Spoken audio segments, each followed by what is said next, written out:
আজকের সন্ধ্যাটা কাটাবো একটু অন্যরকম। শীতকাল মানেই তো পিকনিক, হই হুল্লোড়। তাই আজ ফ্ল্যাট থেকে বাড়ি চলে এসেছি আর শুরু করে দিয়েছি আমার আর মায়ের ছোট্ট একটা পিকনিক। বাবাও কিন্তু জয়েন করেছিল পিকনিকে। তারপর বাড়ি আসার সময় মিয়া আমরো থেকে এই নোলেন পেস্ট্রিটা নিয়ে এসেছি, যেটা উইন্টার স্পেশাল। আর এটা তো আমার মায়ের খেতে খুব বেশি পছন্দ হয়েছে, আর আমার তো এটা অল টাইম ফেভারিট। তো আমাদের পিকনিকের মেনুতে ছিল চিকেন পকোড়া, আর তারপর আমরা বানিয়ে নিয়েছিলাম একটু চিকেন কাবাব। এই রেসিপিটা আমি আগেও একবার ট্রাই করেছিলাম, সেইবার সাকসেসফুলি করতে পেরেছিলাম, তাই আর একবার সেকেন্ড টাইম ট্রাই করলাম।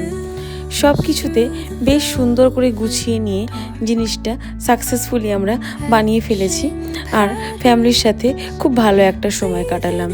মাঝে মাঝে সময় হোক একান্ত পরিবার পরিজনদের জন্য, মাঝে মাঝে সময় হোক নিজের কাছের মানুষদের জন্য। ফাইনালি আমাদের কাবাব হয়ে গেছে, আর এবার আমাদের খাওয়ার পালা। আজকের সন্ধ্যাটা তো আমি ফ্যামিলির সাথে খুব ভালো কাটালাম। মাঝে মাঝে আপনারাও এরকম কোয়ালিটি টাইম স্পেন্ড করুন। ভালো থাকুন, দেখা হচ্ছে পরবর্তী ভিডিওতে। আজকের জন্য এইটুকুই, অ্যান্ড বাই।